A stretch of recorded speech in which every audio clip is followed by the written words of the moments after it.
A $2 block of beef fat from your local butcher will outperform every moisturizer on the shelf at Sephora. Not because of some homesteading trend, not because of some wellness influencer, because your skin is made of it. And for 10,000 years, every human on Earth knew that until 1872, when the petroleum industry needed somewhere to dump its waste. Stay with me. In 1881, archaeologists excavating a tomb in Saqqara, Egypt, the burial site of high-ranking officials from 3000 BC, found ceramic vessels still containing a preserved white fat-based salve. The analysis confirmed it was rendered animal fat mixed with aromatic resins, used as a skin preparation by people who had access to every resource the ancient world could offer. They chose fat. Pliny the Elder, writing in 77 AD, documented Roman soldiers rubbing tallow, rendered beef fat, into their skin before cold campaigns in Germania and Britain, not for comfort, for function. Cracked skin in sub-zero temperatures becomes an open wound. The Roman military understood this as a medical necessity and wrote it into field protocol. Every leather boot in Roman history was treated with it. Every newborn in medieval Europe was rubbed with it at birth. Every Native American culture that survived a northern winter used animal fat as a primary skin barrier. This was not a poverty solution. This was not a lack of alternatives. This was the correct answer. And then, suddenly, it wasn't. In 1872, a chemist named Robert Chasebro was watching Pennsylvania oil rig workers scrape a waxy residue off their drill rods and rub it on cuts and burns. He refined it. He bottled it. He named it Vaseline, and he gave birth to an industry. Here is what Robert Chasebro was selling: a petroleum byproduct, a waste product of crude oil refining that would otherwise need to be disposed of. The refineries were already producing it. It cost almost nothing to collect. It was shelf-stable for years. It could be produced in industrial quantities. And it did not compete with the food supply, which meant the price of raw material would never spike. The global cosmetics and personal care market is now worth $380 billion annually. L'Oreal, Unilever, Estée Lauder, and Procter & Gamble control the majority of it. Pull the ingredient label off any premium moisturizer, priced between $50 and $200 per ounce. The active moisturizing ingredients are almost always paraffin, petroleum, mineral oil, petroleum, or dimethicone, silicone, a synthetic polymer. The artful language around them changes: lipid complex, moisture lock barrier, hydration matrix. The underlying chemistry does not. You cannot patent beef fat. You cannot charge $140 per ounce for something any butcher would hand you for free. You cannot build a $380 billion industry on a material that every small farmer in the country already produces as a byproduct. So the industry did not suppress tallow. It simply never had any reason to sell it to you. I need to be honest with you about something. The cosmetics industry did not run a campaign against tallow. There was no memo. There was no conspiracy meeting. What happened is more mundane and more insidious than that. Industrial food production in the 20th century shifted. Seed oils became cheap. Vegetable shortening replaced animal fat in the American kitchen. Beef fat became associated in the public imagination with unhealthy cooking, not skincare. The industry did not need to suppress it. Culture moved the product off the table. And the companies that had already invested billions in petrochemical infrastructure were perfectly positioned to fill the gap.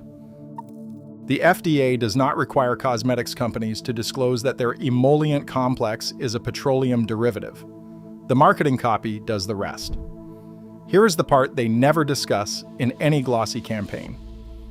A 2018 study in the Journal of Lipid Research mapped the complete fatty acid profile of beef tallow and compared it to human sebum, the oil your skin naturally produces from its own sebaceous glands. The overlap is remarkable. Tallow is composed primarily of oleic acid, palmitic acid, and stearic acid. Human sebum is composed primarily of oleic acid, palmitic acid, and stearic acid. The ratios are close enough that researchers flagged it as worth clinical attention. Your skin produces its own moisturizer. It has done this for your entire life. The product your skin makes is, at a molecular level, beef fat. When you apply a petroleum-based emollient, you are applying something your skin does not recognize, cannot metabolize, and cannot use to repair its own barrier. It sits on the surface. It traps moisture through occlusion. It does the job in the same way a plastic bag over your hand does the job, technically, but not biologically. Harvard anthropology research on Paleolithic health consistently documents populations with minimal to no reported skin disease, despite full-time cold weather exposure, subsistence diets, and zero access to modern dermatology. Their daily skin contact was animal fat. Army field manuals from World War II, available in military archives, list tallow as authorized skin protection for troops operating in cold and wet conditions. This information is not hidden. It is simply not advertised. Before I walk you through exactly how to make this at home for about $2, I want to mention, if you want the full library, 12 guides covering everything from passive cooling to water purification to off-grid preservation. The Forbidden Camping Vault is linked below. No subscription, no upsell, one flat rate. 12 guides. Let's keep going. This is simpler than anything you will do this week. Walk into any butcher shop and ask for beef kidney fat called suet. Most butchers are throwing it away. Ask what they charge. In most places, nothing or $1 to $2 a pound. A single pound will produce enough rendered tallow to fill 4 small tins. Take the suet home, chop it fine, the finer the better, the faster it renders. Place it in a heavy pan over the lowest heat your stove allows. Do not rush this. Low and slow. The fat will slowly melt and separate from any connective tissue. After 30 to 45 minutes, the solid pieces will turn golden and begin to float. Pour the liquid fat through a layer of cheesecloth into a clean glass jar or tin. Discard the solids. Let it cool. At room temperature, it will firm into a white, nearly odorless solid. If yours smells strongly of beef, your heat was too high. Render again at lower temperature. For camping, fill a small tin, an old lip balm tin, an Altoids container, any small lidded vessel. Apply an amount the size of a pea. Work it between your palms until it liquefies from body heat. Then press it into dry skin, cracked knuckles, windburned cheeks, chapped lips. One tin the size of your thumb will last 2 weeks of daily use in the field. Shelf stable for weeks in cool conditions without refrigeration, indefinitely with refrigeration. A few things to know.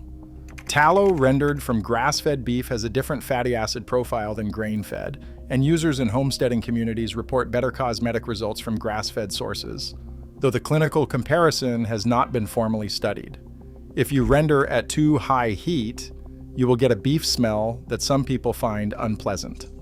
A small addition of beeswax or lavender essential oil during the final pour helps with scent and texture.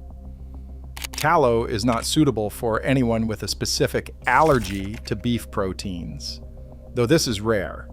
It is not FDA approved for therapeutic claims, including eczema treatment, despite extensive anecdotal reports across dozens of independent online communities on Reddit, in homesteading forums, and on dermatology question threads where people describe chronic eczema clearing after years of steroid cream dependency. That last part, you will have to verify yourself. Here is what you just connected. For 10,000 years, the answer to dry, damaged, cracked skin cost nothing, and came from an animal most of the world was already raising for food. Then a petroleum byproduct arrived, built a $380 billion industry, and the original answer became invisible. Not because it stopped working, but because it was impossible to monetize. The Roman soldier rubbing tallow into his hands before a winter campaign was doing the right thing. Your great-grandmother rendering fat in a cast iron pan was doing the right thing. The only thing that changed is who was selling you something. Ask your butcher for suet this week. The worst outcome is that you spend $2 in an hour of your Sunday. The best outcome is that you never buy a $40 moisturizer again. Every time you share this, someone else stops paying for petroleum in a pretty jar. That's the whole point.